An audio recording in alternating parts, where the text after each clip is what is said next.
경기 전반에 냉기가 퍼지고 있는 가운데 소비자 물가가 13개월 만에 가장 큰 폭으로 뛰면서 서민들의 경제 고통이 심화되고 있습니다. 경기 침체와 물가 상승이 동시에 일어나는 이른바 스태그플레이션 우려마저 흐르고 있는데요. 금리 인상 시기를 저울질하고 있는 한은의 고민이 더 깊어질 것 같습니다.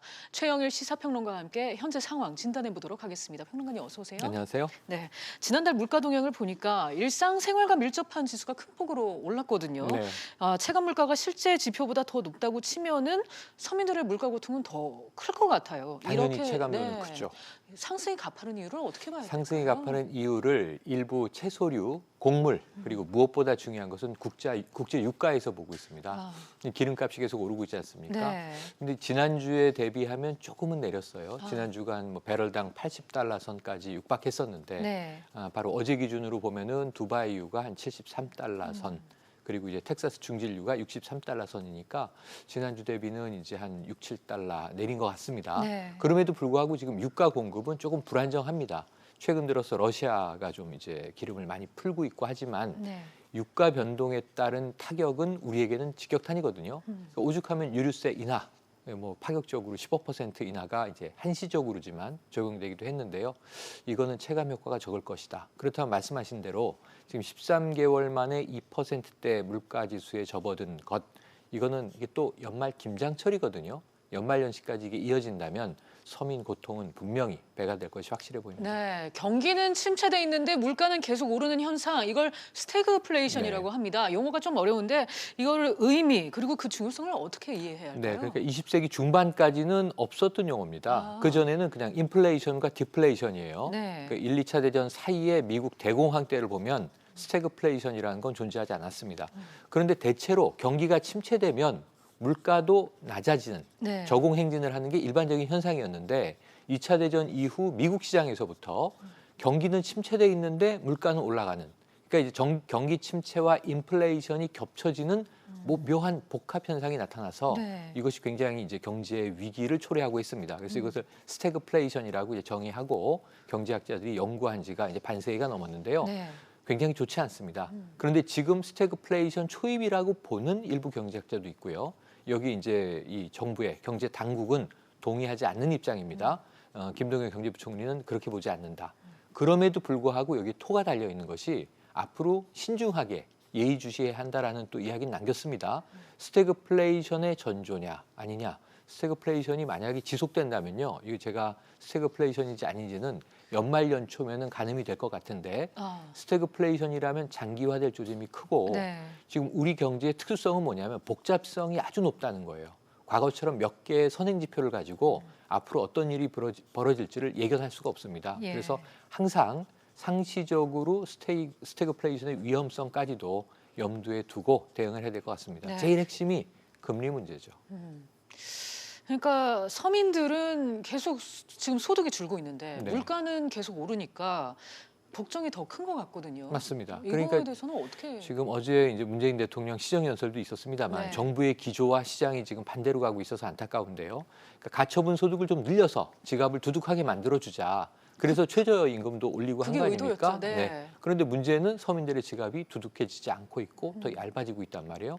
그런데 이제 지폐를 꺼내서 살 수 있는 물건의 가짓수는 줄어들어요. 말씀하신 대로 이제 워낙 이 물가가 오를 조짐을 보이고 있는데 이게 2%대에서 잡히면 좋은데 아까 국제 유가는 조금 하락한 것 같다는 말씀을 드린 게 그러면은 2%대, 1%대에서 좀 잘 가지 않을까 싶기도 한데 문제는 곡물이에요. 이 깜짝 놀란 정부는 비축미까지 풀었습니다. 사실 이 벼농사는 풍작이거든요. 그런데도 이 쌀값이 오르고 있는 현상. 여기에 대해서 일단은 이제 부동산 경기와 마찬가지입니다. 잡고 보자 해서 비축미를 푼 거고 그런데 채소류 문제가 남아 있는데요. 네. 이제 당장 다음 주부터 김장철에 접어듭니다. 그럼 무와 배추 가격 많이 오르게 될 텐데 고추도 그렇고요. 이런 문제들에 대해서 다 올 여름에 굉장히 뜨거웠던 그 정말 폭염 그리고 또 간간히 찾아왔던 이 태풍들이 국지적으로 이 작물 그 흉작에 굉장히 영향을 줬어요. 네. 그러니까 이런 문제들이 지금 다음 주부터 이제 도래할 것이기 때문에 추석 물가는 좀 넘겼지만 문제는 우리가 김장 물가 앞으로 한두 달 지켜봐야 될 것 같습니다. 네.